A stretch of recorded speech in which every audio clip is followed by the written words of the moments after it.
AGT News chaîne bi leen di jox xibaar yi wér te wóor abonné leen ngir dara bañ leen a raw. AGT News. dalee nag jàmm ci chaîne bi ngeen taamul seen bopp mi AGT News fi mu nekk nii njiitu réew bu Sénégal dafa mel ni dafa wéet moom kott moo toog Wolof Njaay dafay faral di wax ni yàgg bawul dara ñuy xaar nag bés bi nga xam ne daañ ci yegg si mu gaaw wala mu yeex daañ ci yegg si muy bés bi nga xam ne Macky Sall dina toog daal di wéet ni nga xam ne tey ñoo ko dar di ko tagg nankaan yaa fi gën yaa fi mën wan ko ginnaaw muy xool ci ginnaaw jamono bi nga xam ne nag nekkoon na njiitu réew bu Sénégal di fàttaliku ay bëccëgam ak ay guddeem rawatina weer yu mujj yi nga xam ne def na ko ci nguur ak Sénégal mu nekk ci secret cabinet wala sax mu nekk ci biir néegam bu boobaa dina yàq lu mel ni xeme ñi nga xam ne ñoo ko dar yàqal ko lépp loo xam ne def na ko ci réewum Sénégal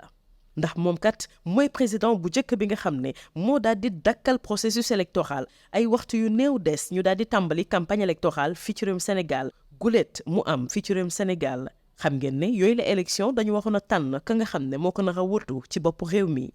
commission d'enquête parlementaire bi nga xam ne moo waroon a leeral ci coowal guerre bi nga xam ne tudd nañu ci ñaari juge yu nekk ci conseil constitutionnel fi mu nekk nii ñu ngi maye pacte bi kenn yeeyitu ci yàbbi mu mel ni moom jiitu réew bu Sénégal fi mu nekk nii wéet na lool moom kott ca palais de la république firnde gi mooy ne sax génnul ci appelub Seydina Limamou Laye Al Mahdi yu bile ngir rekk tàggu communauté layène donte ne sax dese na ko fi ay weer yu néew ndax def na prolongation ci mandat bi nga xam ne moom la ko sénégalais yi dénk moo ne de ay jamono ñi nga xam ne ñoo koy tagg dañ ko doon wax naan kon président de la république bés booy jógee ci palais de la république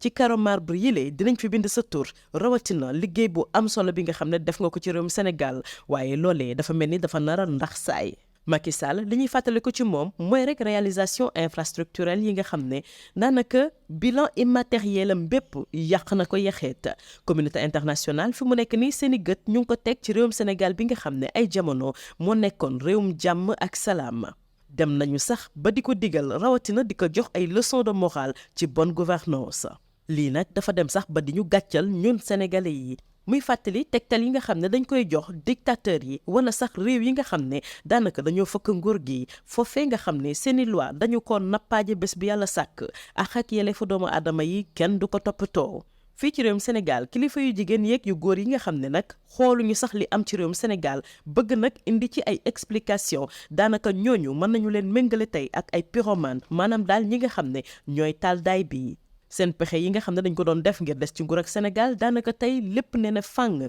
communauté internationale teg ci ay gëtam bokk na ci ñoom kuréelu mbootaayu xeet yi nga xam ne sàkku na nag ci réewum Sénégal mu daal di ubbi ay enquêtes yoo xam ne képp ko xam ne def nga ay njombe ci faat bakkan yi nga xam ne ñii ñu ne ay alkaati la ñoo ko dóor ci askan wi nga xam ne ñoo doon manifester caabi féete leen ginnaaw wala bokk ñu jël ay daan gàll ko ci seen ndodd fi mu nekk nii li war mooy rek ñu daal di topp dogal ba nga xam ne dafay tukkee ca conseil constitutionnel conseil boobee nga xam ne tey seen réputation yàq nañu ko yaxeet ndax tuuma yi nga xam ne dañ ko gàll ci seen ndodd jëm ci wàllum guerre daanaka sax ñoom seen loxo setu ci ndax jafe-jafe yi nga xam ne ñu ngi koy dund jamono jëlee ci réewum Sénégal bokk nañu ci ñi ko indi li leen wax tey mooy rek digal njiitu réew bu Sénégal Macky Sall mu daal di organiser élection présidentielle yi ni ko nday charte réew mi daal di santaane waaye du ñu yem foofu faw ñu garantir askan wi ne daañu jotaat seen liberté publique waaye itam dinañu dakkal restriction yi nga xam ne tàmbali nañoo fatt muy internet bi nga xam ne dañ koy dog saa bu askan wi wootee ne dañuy wàcc ci mbedd yi li ñu bëgg mooy nëpp-nëppal ak nëbb jéyee yi nga xam ne ñii ñu ne kat ay force de l'ordre lañ ñu ngi ko dëkk di dundal askan wi nga xam ne ay sénégalais nañu laaj sax dem na ba sampu ndax ñi jot nañu sax dugg ci laxme bi waxatuma laak ñu di leen tàggat li ma jàngatu kàccoor bi génn ci yéenekaay bii di Le Témoin. AGT News. Merci pour la confiance renouvelée à votre chaîne préférée AGT News. La solitude du chef. Quand il sera seul et que les flagorneurs de tous bords ne lui accorderont plus le plus petit regard, loin des projecteurs et hors du pouvoir en sa qualité d'ancien président, le chef se souviendra sans doute pendant le reste de ses jours, de ses nuits, de ses derniers mois au pouvoir. Et là où il se trouve actuellement, dans le secret de son cabinet, ou l'intimité de sa chambre, il doit bien maudire tous ces faucons qui l'ont poussé à se renier pour être le premier président de ce charmant pays à arrêter le processus électoral à quelques heures du démarrage de la campagne électorale, devant mener au scrutin pour le choix de son successeur. La commission d'enquête parlementaire devant faire la lumière sur les accusations de corruption, de collusion et de conflit d'intérêts portée contre des juges du Conseil constitutionnel vient d'être mise sous le boisseau. Un enterrement de première classe sans qu'il le laisse transparaître.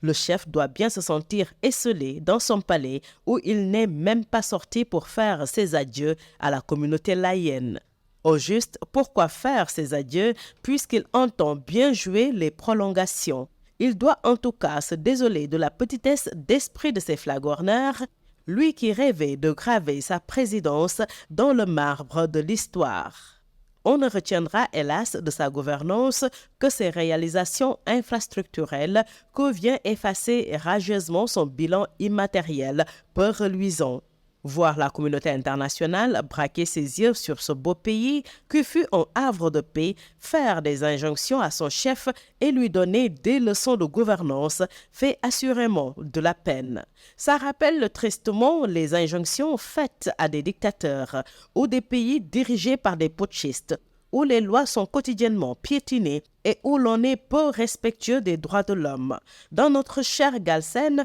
tous ces messieurs et dames qui ferment les yeux ou tentent d'expliquer ces distorsions à travers des communiqués alambiqués peuvent être comparés à des pyromanes. Dans leur tentative d'arrêter le cours de l'histoire, la machine s'est grippée, mettant à nu leur tartufferie que dévoile la communauté internationale, dont l'ONU qui appelle à ce que des enquêtes soient menées pour situer les responsabilités dans les morts de jeunes que les forces dites de l'ordre canardent comme des lapins.